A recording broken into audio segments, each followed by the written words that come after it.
কিরে পাতলু, রোজা তো চলেই আসলো, তা রোজার বাজার সদাই কি করছু? হ বস, ইনশাল্লাহ আগামীকালই সেহরি খাওয়া লাগবি। আর বাজার সদাইয়ের কথা করছি মোটামুটি গরিবের আর বাজার। দূর পাগলা, ইনকে করে হয় না রে। দুনিয়ার যার যত সম্পত্তি কম, আখিরাতে তার হিসেব তত সহজ হবি।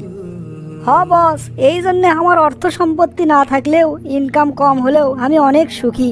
বাপ মাওক নিয়ে অনেক ভালো আছি। দেখতো কে আসলো। আসসালামু আলাইকুম ম্যাডাম, আপনি অফিসত চলে যাচ্ছেন, কোনো সমস্যা আছে নাকি? ওয়ালাইকুম আসসালাম। সমস্যা না হলে কি আমি এমনি অফিসত আসি? আচ্ছা, তোমার বস কোনটি? সকাল থেকে মোবাইলটাও বন্ধ করে থসে, কোনো খোঁজ খবর নেই। ম্যাডাম, বস তো অফিসতই আছে, আপনি তাহলে ভেতরে যান। আরে তুমি তুমি কি অফিসে যাচ্ছ? কি আছে, কোনো সমস্যা আছে নাকি? সমস্যা তো হসেই, কালকে থেকে রোজা। আমার কিছু জরুরি জিনিসপত্র কেনাকাটা আছে, তোমার কতদিন থেকে করছি। এদিকে সকাল থেকে তোমার ফোন বন্ধ, ফোনত যে কমো সে সুযোগও নাই। কি কও তুমি? রোজার সব কেনাকাটা না করে দিছি, আবার কি জরুরি জিনিস কেনা বাকি আছে? আর ফোন বন্ধের কথা করছো?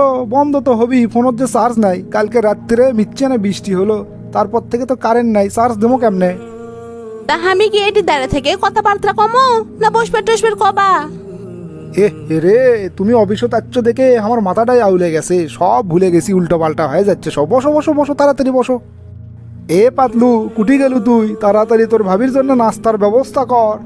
আর ক্যাপাচিনো কফি ছাড়া করলে তোর ভাবি আবার কফি খায় না, সেটার আনা ব্যবস্থা করিস। শোনো, তোমার এটি আমি ক্যাপাচিনো কফি খাবার আসিনি, যেটা কবার চাচ্ছি সেটা মন দিয়ে শোনো। আচ্ছা আচ্ছা, কও কি কবা তুমি? বাজারের কথা বলে বাজার না করে দিছি, আবার কিসের বাজার? খালি খাওয়ার বাজার করলেই হবে? বাড়ির টিভিটা যে 3 দিন ধরে নষ্ট হয়ে পড়ে আছে, তোমাক করছি নতুন একটা টিভি কিনে দাও। আরে বাপু, কাল থেকে রোজা শুরু, আর এই সময়ে তোমার টিভি কেনার জন্য এত জেদ উঠলে কি জন্য? টিভিতে কি করবা? এটা একটা কথা বলে তুমি? রমজান মাসের টিভি ছাড়া চলা যায়? একে তো সারাদিন না খেয়ে থাকা লাগে, তার উপর তেমন কোনো কাজকর্মও থাকে না। খিদের কষ্ট না হয় সহ্য করা যায়, কিন্তু সময়টা তো কাটান লাগবি নাকি? তাছাড়া রমজান মাসে টিভিত কি সুন্দর সুন্দর অনুষ্ঠান হয়, খালি দেখতে মন যায়। তাছাড়া পাশের বাড়ির ভাবিরা যখন সেগুলো অনুষ্ঠান নিয়ে গল্প করবি, তখন তো আমি কিছুই কবার পাম না, খালি চুপ করে থাকা লাগবি। তাহলে তো আর টিভি কেনা হলো না। টিভি কেনার প্ল্যান বাদ। টিভি তো তোমাকে কিনে দেবেই চাইছিলাম, কিন্তু তুমি যে কথাগুলো বলে আর তো টিভি কেনা সম্ভব না। কি এত বড় কথা? সামান্য একটা টিভি তুমি আমাকে কিনে দিবার পাবা না? কিসের চেয়ারম্যান তুমি? টিভি কিনে দিবে পাবো না সেটা তোমাকে কেরা কছে, কিন্তু টিভি কিনে দেবো না। দেখো, মেজাজ কিন্তু আর গরম করে দিও না, ভাক্কা না করে তাড়াতাড়ি চলো। কোনটি যাবার করছো তুমি? কে এতক্ষণ ধরে কি করছি? কেন যাইনি? টিভি কিনবার যাবো, চলো। আচ্ছা বউ, কও তো, রমজান কিসের মাস? কে রমজান সংযমের মাস। তুমি কষ্ট করে সারাদিন না খায় রোজা থাকবা, আবার করছো রোজা থেকে টিভি বিভিন্ন ধরনের অনুষ্ঠান দেখবা, সেগুলোর মধ্যে অশ্লীলতা বেহায়াপনা সবই থাকবি। তাহলে তোমার কষ্ট করে না খায় থাকার দরকার কি? রোজা হবি কে করে? রোজা তো খালি পেটের লয়, না খায় পেট শুগলেই কি রোজা হবি? চোখ কান নাক মুখ সব কিছুরই হেফাজত করা লাগবি, একেবারে পুরোপুরি সংযমে থাকা লাগবি, তাহলেই না রোজা হবি। অবশ্য তোমাকে একলা কষ্ট দিয়ে লাভ কি? তুমি যে চিন্তা ভাবনা করিচ্ছ, আমাদের দেশের বেশিরভাগ মানুষের চিন্তা ভাবনা প্রায় ইনকেই।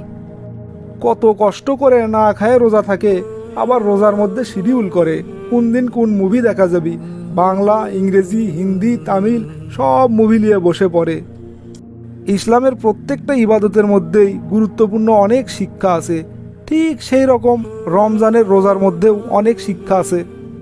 আমাদের চারপাশের অনেক মানুষ আছে, তার গেরে পুরো বছরই রোজা। সকালে খালে দুপুরে কি খাবি তার কোনো গ্যারান্টি নাই, দুপুরে খালে রাত্রে খাবার জুটবি কিনা তারও কোনো নিশ্চয়তা নাই। এই লোকগুলোর কষ্ট যাতে আমরা বুঝতে পারি, তারই জন্যেই তো আল্লাহ আমাদের রোজা দিছে। সারাদিন ঘরের মধ্যে শুয়ে বসে টিভির সিরিয়াল, মুভি, নাটক এগুলো দেখলে কি আর সেই কষ্ট বোঝা যাবি? কও। আচ্ছা, টিভিত না হয় নাটক সিনেমা দেখা যাবি না, তাহলে মোবাইলত দেখা যাবে?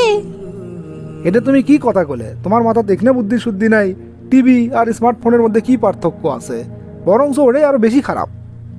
তবে দেখা যাবি, টিভি তো দেখা যাবি, স্মার্টফোনও তো দেখা যাবি, কিন্তু সেটা হওয়া লাগবি ধর্মীয় পবিত্র জিনিস। অশ্লীলতা বেহায়াপনা এগুলা যদি থাকে সেটা দেখা যাবি না।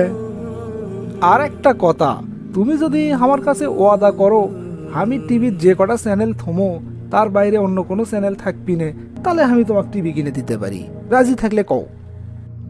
থাক বাবা, লাগবি না আমার টিভি কেনা। আমি বুঝে গেছি রোজা সঠিকভাবে পালন করবে চাইলে এগুলো টিভি মোবাইল নিয়ে পড়ে থাকলে চলবি না। তার সে আমি আমার প্ল্যান পরিবর্তন করনু, প্রত্যেক দিন 20 জন রোজাদারও ইফতার করামু। সেগুলো রান্না বান্না করতেই আমার সারাদিন চলে যাবি, তাতে তো তোমার সমস্যা নাই নাকি? এই তো কেবল লাইনে আচ্ছ, এই না হলে আমার বউ। এই কথাটা শুনে আমার খুবই ভালো লাগলো। খালি 20 জনকে, তুমি যদি চাও 50 জনের ইফতারের ব্যবস্থা আমি করে দেবো। ঠিক আছে, এখন তাহলে আমি আনা বাজারত যাই, কিছু টাকা পয়সা দাও। প্রথম দিন থেকে আমি আমার কার্যক্রম শুরু করে দিনু। বউ, আমি থাকতে তোমার বাজারত যাওয়া লাগবি? এত সুন্দর একটা উদ্যোগ লেছো তুমি, আমাকে তার মধ্যে সামিল হবার দাও।